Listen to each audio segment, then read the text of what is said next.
और बुखारी साहब आपको आज की तारीख में उनके बयानात अपनी जगह, वो बयानात तो इधर का भी देते हैं फिर उधर का भी देते हैं, मिल भी लेते हैं, फिर कहते हैं वज़ीर आज़म साहब देखें ना घर पे कोई आ गया तो उससे मिल ही लेना चाहिए, इसमें ऐसी क्या बात है।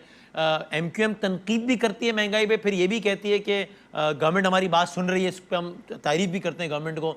वो अमीन उल हक साहब लिखते भी हैं कि पैका कानून कितना बुरा है, और फरोग नसीम साहब उसको आगे परसू भी करते हैं, फिर MQM कहती है फरोग नसीम हमारे कोटे में थोड़ी वजीन है। तो आपको आज की तारीख में MQM और काफ लीग इस मोड में नजर आते हैं जिसकी बिना पर यह तज्जिया किया जा सके कि अगले 10-12 दिन में आएंगे और कहेंगे बस इमरान खान साहब हमारी बस हो गई है, आपने लोगों का बेड़ा गर्क कर दिया, लोग बहुत परेशान है, लो जी हमारी सपोर्ट विड्रॉ है। आपको लगता है ऐसा कुछ? देखिए, गुजारिश ये है कि दो फोर्सेस होती हैं जो इस किस्म की स्पेकुलेशन करती रहती हैं। एक मीडिया है, दूसरा अपोजिशन की जमातें हैं। वो हमेशा कहती रहती हैं कि ये हुकूमत गई, ये हुकूमत गई। मैं शायद अगर इनके बयानात पर जाता तो शायद सोचने के लिए भी आमादा नहीं होता, लेकिन मुझे तो इस मुल्क के प्राइम मिनिस्टर ने 3 महीने पहले दिसंबर के आखिर में बताया था कि अगले 3 महीने बहुत क्रूशल हैं। अब उनके पास ये क्रूशल कहने की क्या लॉजिक और क्या जस्टिफिकेशन थी, वो मेरे ख्याल से हम में से चारों में से गेस करना बहुत आसान है। Pressure was there, pressure is still there. आप एक बात भूल रहे हैं, बीच में ये भी हुआ कि जी वो छतरी उठ गई सर पर से, जी वो हाथ उठ गया सर पर। हाथ कोई सर पर होता है, मुझे तो शेख रशीद साहब ने यकीन दिलाया इसका, जब उन्होंने कहा कि जी अपोजिशन की सारी कंपेन ये है कि जो सर इमरान खान के हाथ पे, जो इमरान खान के सर पे हाथ है वो इनके सर पे आ जाए। तो अगर मैं इस लाइन इस एतबार से देखूं, जो मैंने बयान आपको प्राइम मिनिस्टर साहब का बताया और उनके जो साथी हैं शेख रशीद एंड कंपनी उनका बताया, तो मुझे लगता है कि सूरत हाल में यकीनन कोई ना कोई गड़बड़ ज़रूर है। फिर जब मैं इसको रियलिस्टिकली देखता हूँ तो जो दो चीज़ें रिक्वायर्ड होती हैं किसी रजीम को मुश्किल में डालने के लिए, वो ये है कि आपके पास स्ट्रीट पावर क्या है और अपोजिशन कितनी यूनाइटेड है।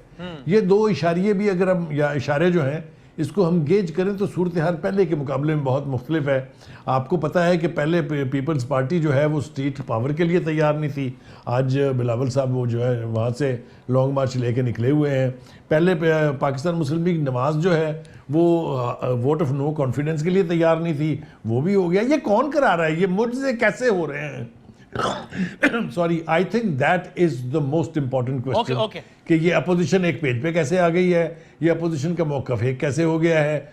ये सारी चीज़ें मुझे जो है बताती हैं। एक चीज़ और जो क्लासरा ने कही उसमें इजाफा करना चाहूँगा कि MQM और आपने खुद भी कहा और क्यू लीग इंपॉर्टेंट होंगी, यकीनी तौर पे इंपॉर्टेंट रही हैं। एक फैक्टर को हम भूल रहे हैं जिसको हम जहांगीर तरीन ग्रुप कहते हैं। अगर जहांगीर तरीन ग्रुप के बंदे, जिसका कि इजहार यहाँ पे लाहौर में होने वाले इजलास में किया गया, अगर उसका हम एतबार कर लें तो फिर ना काफ लीग की ज़रूरत रहती है और ना ही MQM की ज़रूरत रहती है। इसके बारे में इसको आप अंडरमाइन नहीं कर सकते किसी तरह से भी, because it is a strong group with in the PTI। ठीक है। और जब ये ग्रुप जो है अपनी डिसाइडिंग तय कर लेगा कि इसने किस करवट बैठना है इसके ऊँट ने, तो फिर बाकियों के लिए और ज्यादा काम आसान हो जाता है। ठीक है, अब देखना मैं ये है, कंक्लूड करता हूं मैं। ठीक है फाज साहब, आपसे आखिरी सवाल मेरा, अभी चूंकि बाकी सब तो चल रहा है लेकिन बिलावल साहब सड़क पे हैं अभी ना, मेरी ये राय है, आप बताएं कि आपकी यही राय है, आपकी मुख्तलिफ राय है कि बिलावल ज़ाहिर है कहेंगे तो वो ये नहीं, लेकिन असल में उनको भी अंदाजा है या पीपल्स पार्टी को अंदाजा है कि ये जो मार्च है पीपल्स पार्टी का कराची था इस्लामाबाद, ये दरअसल हुकूमत गिर जाए तो क्या ही बात है, लेकिन उनको पता है कि शायद ये इस मार्च से ना हो पाए। वो सानवी तरजीह है, अव्वलीन तरजीह अपनी पार्टी को मुनज़्ज़म करना है कराची से लेकर इस्लामाबाद तक, चूंकि जाहिर है अगर इलेक्शन टाइम पर भी होता है तो बस 1-1.5 साल की ही बात है ना। तो आपका भी यही ख्याल है कि बिलावल के मार्च को हुकूमत गिराने से ज़्यादा पीपल्स पार्टी को मुतहर्रिक करने के तनाजुर में देखना चाहिए, या आपकी राय मुख्तलिफ है? मेरी उसीम आपसे राय जो है वो मैं मुत्तफिक हूँ, क्योंकि ये तो बिल्कुल बात दुरुस्त है कि, और ये पीपल्स पार्टी वालों से जितनी मैंने जो उनसे बात की है, तो वो भी यही कह रहे हैं कि हमारा इसका जो बुनियादी मकसद है वो यही है कि हम अपना जो रैंक एंड फाइल है उसको मोबिलाइज करें। सिंध में जो हमारा बेसिक जो हमारा वोटर है उसको थोड़ा सा हम एक्टिवेट करें। पंजाब में जो हमारी तंजीम है उसको थोड़ा मजीद जो है उसमें कोई एनर्जी डालें।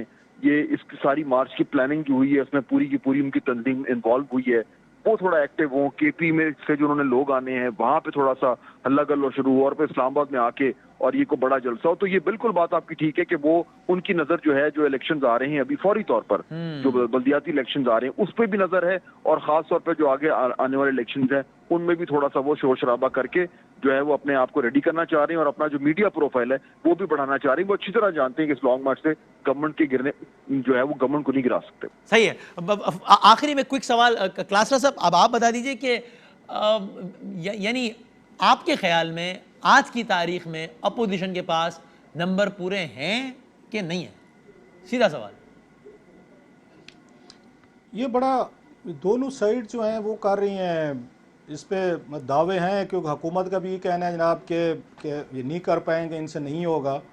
और दूसरी अपोजिशन जो है, मैं फिर कहूँगा, बुखारी साहब का एहतराम के साथ मेरा प्रिविलेज रहा है कि मैंने फाज साहब के नीचे भी, वो मेरे एडिटर रहे हैं, बुखारी साहब भी एडिटर रहे हैं, मैं उन दोनों का मतलब उनके सामने बात करते हुए मेरे लिए बड़ा मुश्किल होता है। लेकिन नहीं मत से कि ये अपोजिशन को सूट करेगा कि इनके साथ क्यू लीग और एमक्यूएम खड़ी हो। इनके जहांगीर तरीन ग्रुप जो है उनको जो खतरा है वो हो सकता है सेकंड फेज़ में वो काम है। मैं फर्स्ट फेज़ की बात करूँ, इस्लामाबाद की बात करूँ, अगर आप यहाँ पे अगर चेंज करना चाहते हैं उनको खतरा ये क्लास लग सकते हैं, फ्लोर क्रॉसिंग लग सकते हैं, क्योंकि वो सारे पीटीए में शामिल हो चुके हैं। उनका ग्रुप होना वो ठीक अपनी जगह पे होगा।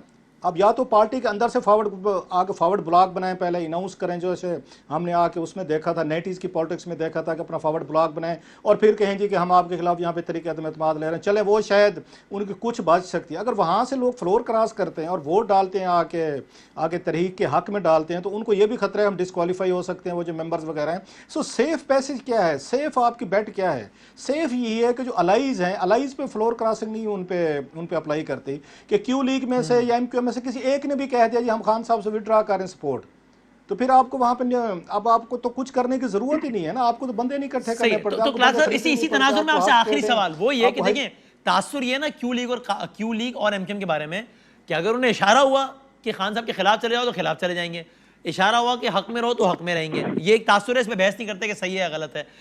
अगर मामला वाकई न्यूट्रल है कि भाई हम कुछ नहीं कह रहे, आप डिसाइड कर लें, उस सूरत में काफ लीग और एमक्यूएम आपके ख्याल में क्या करेंगे? आखिरी सवाल।